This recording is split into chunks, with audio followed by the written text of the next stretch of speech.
Hey, this is Anney. And Samantha. And welcome to Stuff I Never Told You, a production of iHeartRadio.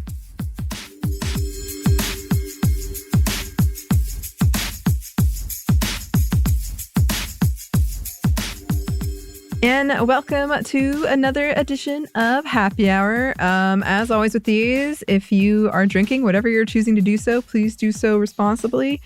Samantha, what are you sipping on? I am actually sipping on a soju cocktail that I just made. Ooh. It's milky because I added the Korean yogurts or the Asian yogurts. If you ever go to like a legitimate Korean restaurant or anything, they'll usually have like a small probiotic yogurt drink. Okay. So I mixed that with some strawberry soju and some ginger ale. That sounds lovely. Is it refreshing? Yes. It's very refreshing. What are you drinking? Cheers. I am drinking one of the wines my mom got me. Lovely. And there's a funny story behind this one. So as always, I don't think we're going to talk about anything sponsored, but nothing we mentioned is currently sponsored. That's not why we're mentioning it. I would love to be sponsored by some soju people. Hey, get in touch. Call me. Again, probably email or text is better. What are you talking about? So my mom gives me wines from the local area pretty much every holiday. And this time when I came home, this particular wine I had never had. I've had a lot of them. And she was telling me that she got it because she struck up a conversation with a fellow at the bar who was doing a tasting, and they really hit it off. And he was like, "You should get this one."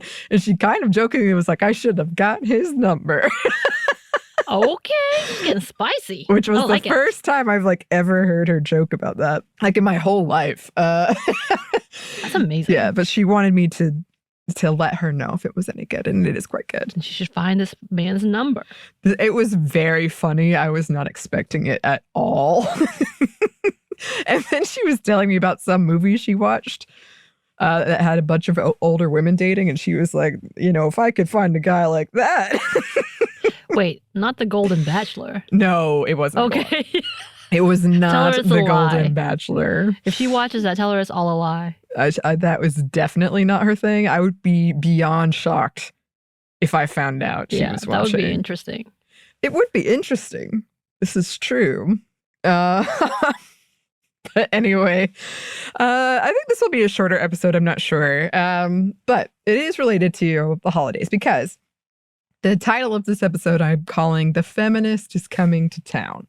Because we both come from conservative areas, small towns, as we've talked about a lot.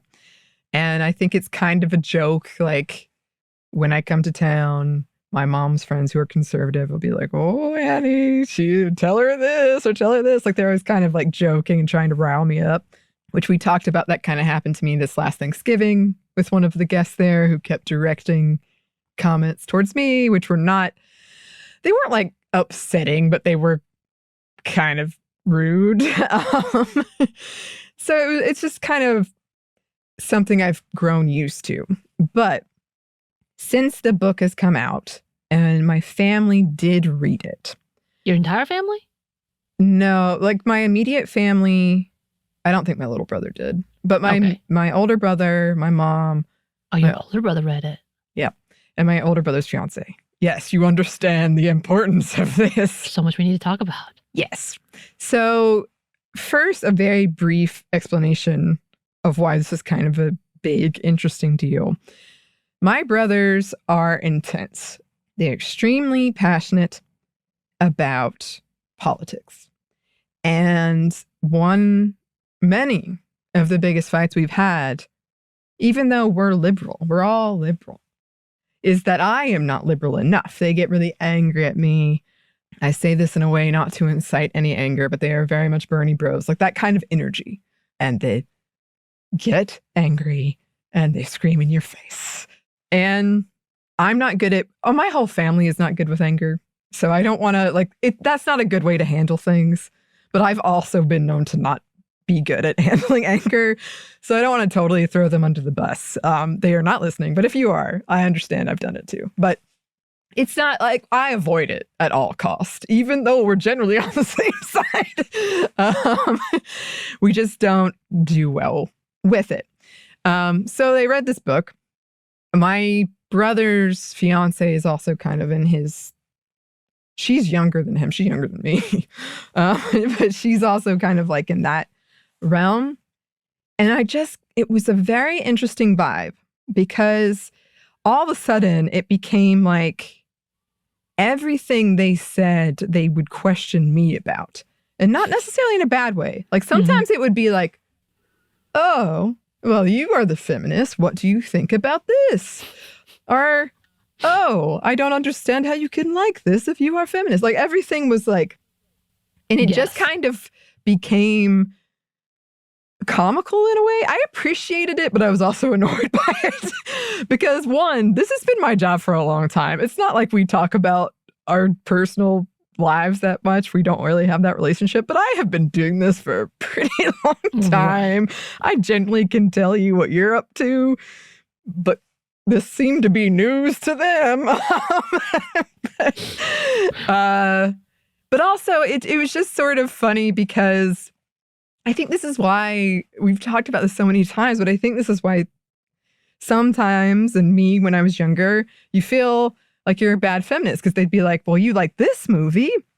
And it didn't come out accusing necessarily. They were just sort of like perplexed. Yeah. And I kind of wanted to go into a whole thing about, if I didn't like anything that wasn't perfectly feminist, which I don't think exists, then I'll live in a dark space for the rest of my life, I guess.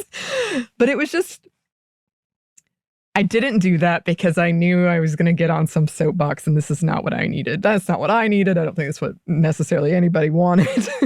But it was just funny because I caught myself then after all these questions being like, well, I really like this movie, but, it's got this issue and this issue, like, always trying to explain, which isn't necessarily bad, but it was just the dynamic totally had shifted from the time before they read that book to the time after they read that book. And I feel like my brother's fiance was trying very hard to be very supportive, which I appreciated. But it also made me nervous because she'd be like, oh, I believe her because she's feminist. And I was like, oh, no, wait.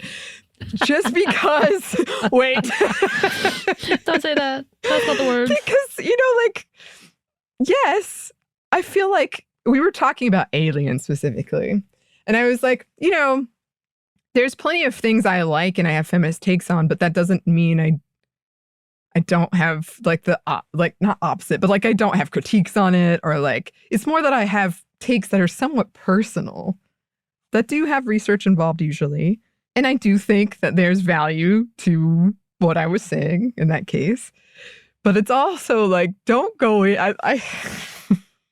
I don't need this extra pressure for you to just watch a movie. If you want to watch it, watch it. And I can tell you what thoughts I have about it. Right. But I could understand though, they're a little bit a fear of offending you or trying to make sure that they know that they want you to know, no, I'm feminist. I'm with you. I'm not that guy. I'm not Ken. I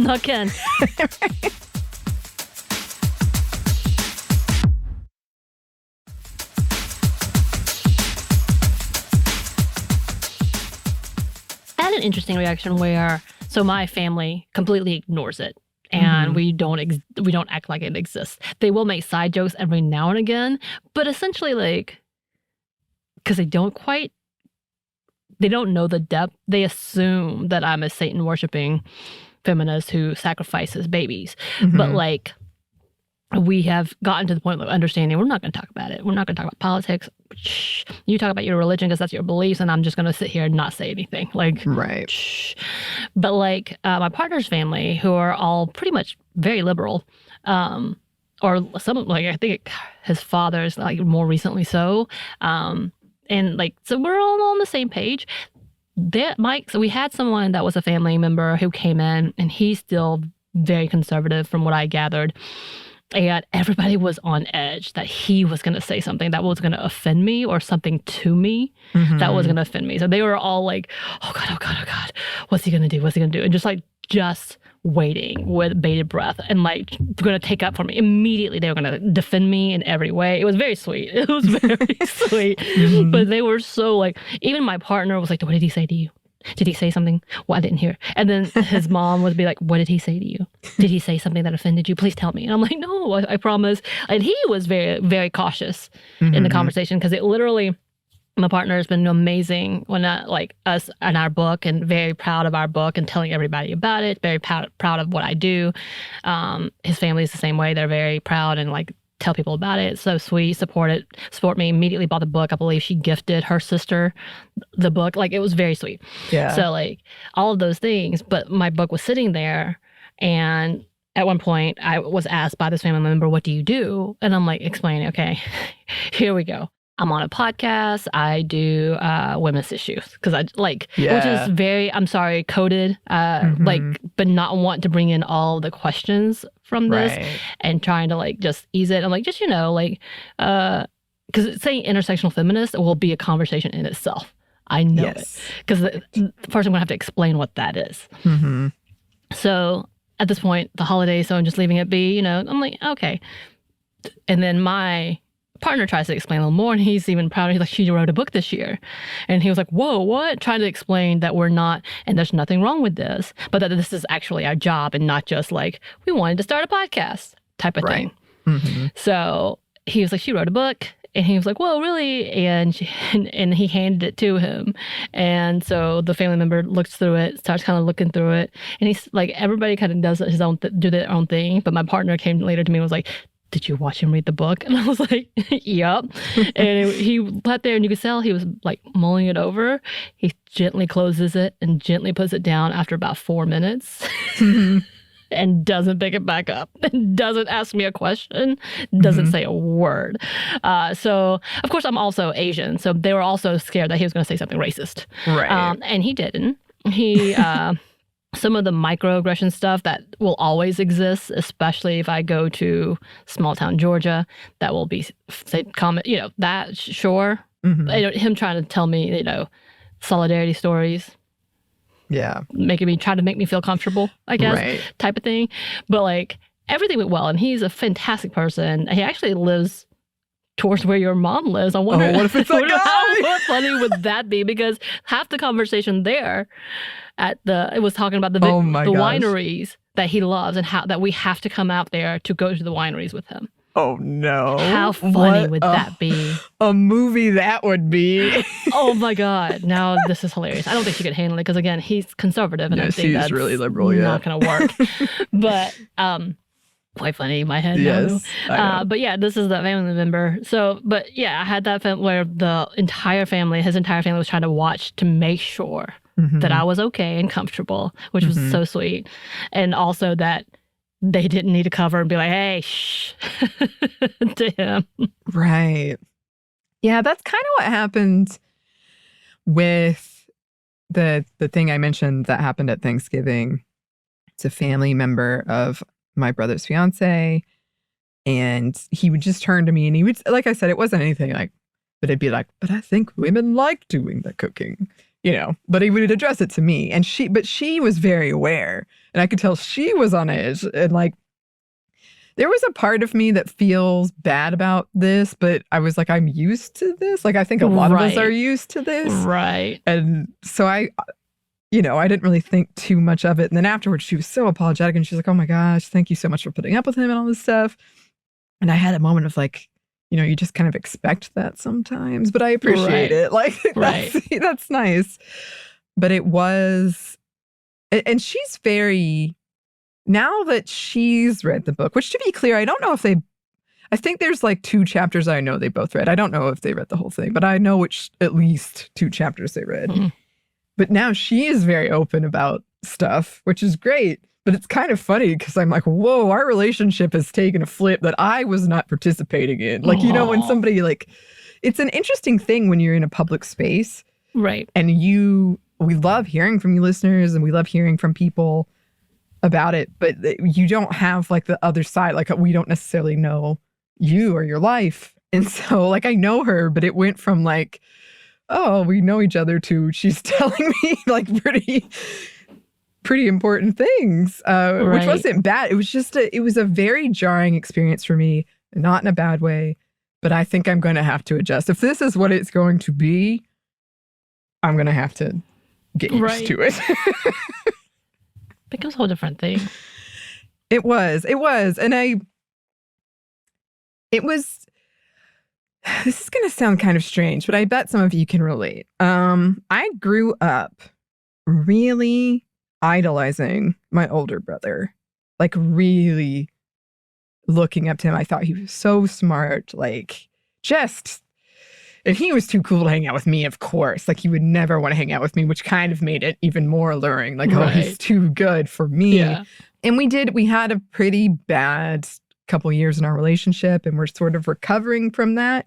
But I've never given up on that idea that I always thought he was really smart.